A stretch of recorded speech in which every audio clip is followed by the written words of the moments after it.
Hello students, welcome to my channel free medical education. आज का मेरा टॉपिक है बैरियर्स ऑफ कम्युनिकेशन। जो मेरी लास्ट वीडियो थी उसमें था डेफिनेशन ऑफ कम्युनिकेशन और इट्स इम्पोर्टेंस। आज हम बात करेंगे barriers of communication. Barriers of communication का मतलब आगे कि अगर हम किसी तक अपना संदेश पहुंचाना चाहते हैं, हम किसी को कोई मैसेज पहुंचाना चाहते हैं, जरूरी हो तो उसमें क्या रुकावटें आती हैं। कम्युनिकेशन में रुकावटें क्या आती हैं उसके रिगार्डिंग है आज का ये टॉपिक। फर्स्ट है इमोशनल फैक्टर से।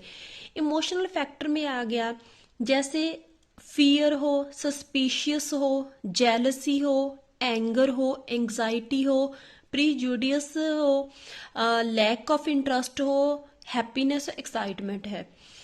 फॉर एग्जाम्पल अगर हम बहुत ज़्यादा खुश हैं, बहुत ज़्यादा एक्साइटमेंट है, तो उसमें क्या होता है कि हम ह्यूमन बीइंग हैं, हमारी आदत है कि हम बहुत ज़्यादा एक्साइटमेंट में काफ़ी जो थिंग्स है वो भूल जाते हैं।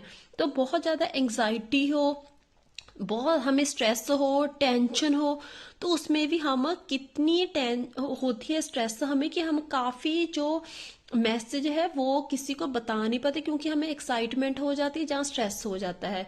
फॉर एग्जाम्पल अगर हम किसी ग्रुप में प्रेजेंटेशन दे रहे हो तो हमारे सामने 100 के रिगार्डिंग 100 पीपल हो हमारे सामने, तो हम उसमें एंग्जाइटी हो जाती है, हमें स्ट्रेस हो जाता है। तो हमारा जो टॉपिक होता है हम उसको क्लियर उनको बता नहीं पाते क्योंकि हमें थोड़ी एंग्जाइटी फील होती है कि इतने ज़्यादा लोग बैठे हैं, तो हम उनके सामने थोड़ा डर जाते हैं, थोड़ा हम शर्माते हैं, हमें स्ट्रेस हो जाता है, एंग्जाइटी हो जाती है। तो उसकी वजह से हम अपना काफ़ी सारा टॉपिक है, हमारे साथ ऐसा अक्सर होता है कि हम वो पूरी तरह से जितना हमने घर पे प्रिपेयर किया होता है वो हम उतना वहां पे बोल नहीं पाते, हम काफी जो टॉपिक है उसको स्किप कर जाते हैं। तो ऐसे होता है। जहाँ फिर कई बार हमें बहुत ज्यादा गुस्सा आता है तो हम गुस्से में भी कई बार हम अपने फ्रेंड्स से बात को शेयर नहीं कर पाते, तो हम गुस्से में कुछ और ही बोल जाते हैं। तो हैप्पीनेस हो जाए, एक्साइटमेंट हो, ये तो बहुत कॉमन है कि इवन हमें इतनी एक्साइटमेंट होती है कि हम जो इम्पोर्टेंट मैसेज वो अपने फ्रेंड्स को बताना ही भूल जाते हैं। तो फिर आ गया physical factors such as fatigue, illness, speech defect, deafness and pain. For example की जैसे पेशेंट्स होते हैं, अगर हम उनसे उनका कोई बायोडाटा लें कि आपको पास्ट में क्या हुआ था, अभी आपको क्या प्रॉब्लम है, अगर हम उनकी डिजीज के रिगार्डिंग उनसे बातचीत करें तो वो पूरी तरह से आंसर नहीं दे पाते। क्यों नहीं दे पाते? क्योंकि वो बहुत बीमार होते हैं या फिर किसी दर्द में होते हैं। तो जो फिजिकली हो, मतलब हम वो अपनी फीलिंग्स को एक्सप्रेस नहीं कर पाते, वो हमें पूरी बात नहीं बता पाते क्योंकि वो दर्द में होते हैं पेशेंट्स, उनको बीमारी होती है जहाँ फटीग होती है, तो इसकी वजह से वो हमें पूरी तरह इंफॉर्मेशन नहीं दे पाते। डेफनेस या स्पीच डिफेक्ट आ गया कि कई बच्चे होते हैं वो पूरी तरह से बोल नहीं पाते या सुन नहीं पाते, तो उसकी वजह से वो कोई मैसेज होता है वो जरूरी सुन नहीं पाएंगे और ना ही हमें कुछ हमसे क्वेश्चन पूछ पाएंगे, ना ही हमें कुछ बता पाएंगे।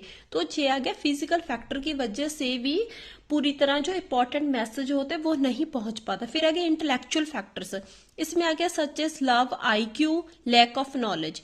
कई बार हम किसी को लेक्चर देते हैं, हम अपना 100% देते हैं, पर वो सामने वाला जो होता है उसका आईक्यू लेवल बहुत कम होता है, तो वो बात को समझ नहीं पाता। जहाँ फिर लैक ऑफ नॉलेज, हमने किसी जैसे हमारा टॉपिक है बीएससी 4th ईयर का, हमने जहाँ फिर जीएनएम 3rd ईयर का फाइनल ईयर का हमने कोई टॉपिक उठा लिया, हम वो समझा रहे हैं जीएनएम 1st ईयर को या बीएससी 1st ईयर को, तो लैक ऑफ नॉलेज का आ गया कि उनको उस टॉपिक के बारे में पता ही नहीं है। तो हमने इतना बड़ा लेक्चर दे दिया 1 घंटे का, तो उनको क्या उनको फर्क पड़ा, क्योंकि उनको कोई नॉलेज ही नहीं, क्योंकि उनको वो सब्जेक्ट ही नहीं है। अगर हम उनको उनके ईयर का जैसे बीएससी 1st ईयर को उनके अकॉर्डिंग उनके सब्जेक्ट का कोई टॉपिक पे लेक्चर दें, वो उसको ज्यादा इजीली समझ पाएंगे। तो जहाँ फिर उनका आईक्यू लेवल है जो वो बिल्कुल भी अच्छा नहीं होता, वो इजीली समझ नहीं पाते, तो हम उनको बहुत ही बड़ा लेक्चर दे देते हैं। फिर आ गया सोशल फैक्टर्स। सोशल फैक्टर में आ गया difference in culture, language, race etcetera. ये बहुत कॉमन प्रॉब्लम है कि कई बार फॉर एग्जांपल हमारे हॉस्पिटल में जहाँ हमारे साथ कई स्टूडेंट्स होते हैं वो किसी और स्टेट से आए होते हैं, जैसे कि कोई केरला से आ गया, कोई जम्मू कश्मीर से आ गया, तो हमें कई बार उनकी कोई लैंग्वेज समझ नहीं आती। तो इससे क्या होता है कि लैंग्वेज डिफरेंस होने के कारण वो हमें पूरी तरह अपना जो भी उनके दिमाग में कोई टॉपिक है, जो उनके दिमाग में कोई थिंग्स है, वो हमें पूरी तरह से शेयर नहीं कर पाते, हमें अपने प्रॉब्लम्स को बता नहीं पाते।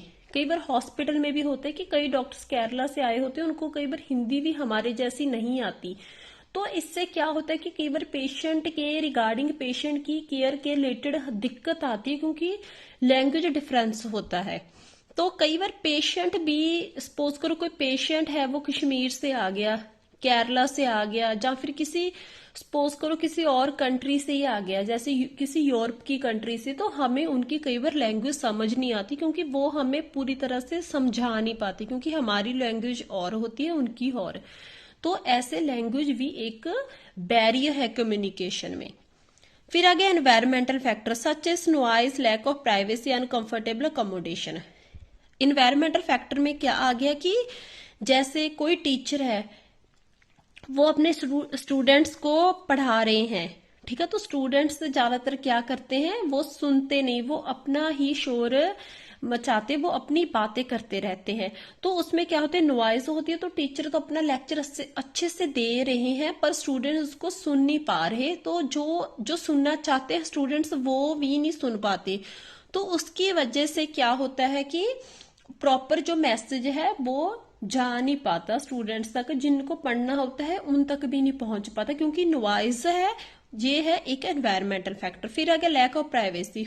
फॉर एग्जाम्पल कई बार फीमेल पेशेंट्स होते हैं, वो क्या होता है कि वो मेल डॉक्टर होता है, तो उनको वो अच्छे से अपनी कोई भी प्रॉब्लम वो शेयर नहीं कर पाती। जहाँ फिर डॉक्टर होते हैं, उन्होंने कोई फिजिकल एग्जामिन करना होता है, तो वो क्या करते हैं, उनको अपनी प्रॉब्लम को खुल के नहीं बता पाती जो फीमेल पेशेंट्स होते हैं वो मेल डॉक्टर को। तो ऐसे क्या होता है, लैक ऑफ प्राइवेसी, क्योंकि उनको अच्छा कंफर्टेबल फील नहीं होता। जहाँ फिर बहुत सारे पेशेंट हैं, है ना, उनके हम किसी भी पेशेंट का कोई प्रोसीजर करना स्टार्ट कर दिया, जैसे हमने किसी पेशेंट का ब्रेस्ट सेल्फ एग्जामिनेशन स्टार्ट कर दिया, तो हमने प्राइवेसी मेंटेन नहीं की, जैसे हमने कर्टन्स नहीं लगाए, तो उससे क्या होता है, पेशेंट खुल के अपनी प्रॉब्लम को बता नहीं पाएगा। तो लैक ऑफ प्राइवेसी, क्योंकि पेशेंट्स को कंफर्टेबल फील नहीं होता। फिर आगे अनकंफर्टेबल अकोमोडेशन। कई बार हम किसी को बता नहीं पाते, जैसे हम ग्रुप में बैठे, हमने किसी से कोई बात शेयर करनी है, इंपॉर्टेंट हो, क्योंकि वो जो इन्वायरमेंट है, जो ग्रुप है सारा, जहाँ पे हम बैठे, वो हमें कंफर्टेबल नहीं फील हो रहा है कि ये किसी और को नहीं बताना है, मैंने मैसेज ये किसी स्पेसिफिक पर्सन को ही बताना है। तो उसकी वजह से क्या होता है कि हम अनकंफर्टेबल फील करते हैं, ग्रुप में किसी को प्रॉब्लम शेयर नहीं कर पाते। तो ये हैं सारे आज के बैरियर्स ऑफ कम्युनिकेशन। अगर आपको वीडियो अच्छी लगी, लाइक करना, शेयर करना और मेरे चैनल को सब्सक्राइब करना। Thank you to all.